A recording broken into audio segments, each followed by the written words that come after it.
কলকাতা পুর ভোটের জন্য দায়িত্বে সুকান্ত মজুমদার। ফলে ঠিক কী ধরনের প্রস্তুতি, কী ধরনের তৎপরতা বিজেপির অন্দরে হতে চলেছে, বিশেষ করে যখন এই সম্ভাবনা তৈরি হয়েছে যে নভেম্বরেই কলকাতা পুরসভার ভোট হতে পারে। বিস্তারিতভাবে জানার জন্য কথা বলবো, দীপক ঘোষ আমাদের প্রতিনিধি রয়েছেন। দীপক, দেখো, বিজেপির তৎপরতা থেকে একটা জিনিস মনে হচ্ছে যে কলকাতা পুরসভা শুধু নয়, হাওড়া পুরসভার ভোটও একসঙ্গেই করা হতে পারে।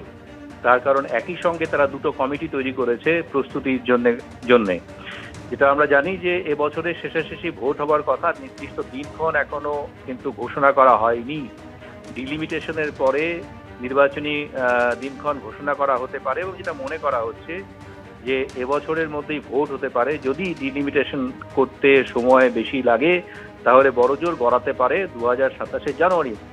কিন্তু যেটা মনে করা হচ্ছে ডিসেম্বরের মধ্যেই ভোট হওয়ার সম্ভাবনা প্রবল। সেটাকে মাথায় রেখেই আজকে যে বিজ্ঞপ্তি জারি করেছে বিজেপি, সেটা হচ্ছে যে তারা দুটো পুর ভোটের জন্য কমিটি তৈরি করেছে। যেই কমিটির মাথায় রাখা হয়েছে মোট 6জনকে, এবং এই কমিটিগুলোর দায়িত্ব হচ্ছে যে প্রার্থী ঝাড়াই বাছাই করা থেকে শুরু করে প্রচার অভিযান এবং নির্বাচন পরিচালন।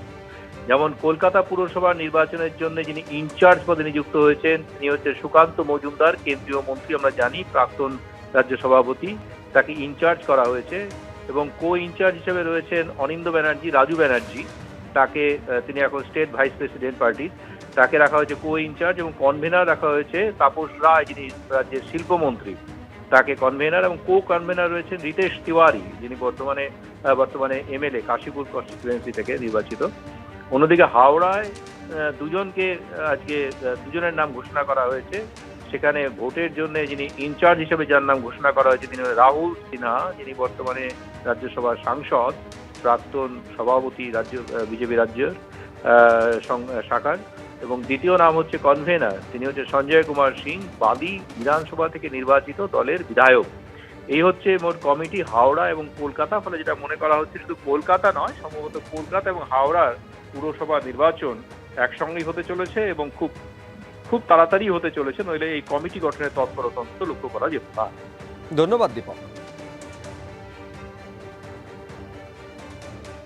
বিজেপি কর্পোরেশন নিয়ে চিন্তা ভাবনা শুরু করে দিয়েছে, প্রস্তুতি শুরু করে দিয়েছে। কমিটি গঠন হয়েছে কোনো পুরসভা নির্বাচনের জন্য?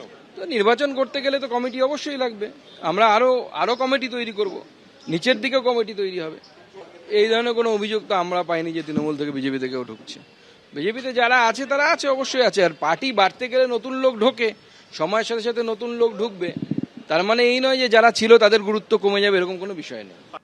কলকাতা পুরসভায় ওয়ার্ড বিন্যাস নিয়ে সর্বদলীয় বৈঠক, কারুর সঙ্গে কোনো আলোচনা ছাড়াই, পরিকাঠামো তৈরি না করে তাড়াহুড়ো করে ওয়ার্ড বিন্যাসের কাজ শুরু করা হচ্ছে। রাজ্য সরকারের সমালোচনায় সরব কালীঘাট তৃণমূলের নেতা বৈশ্বনাথ চট্টোপাধ্যায়।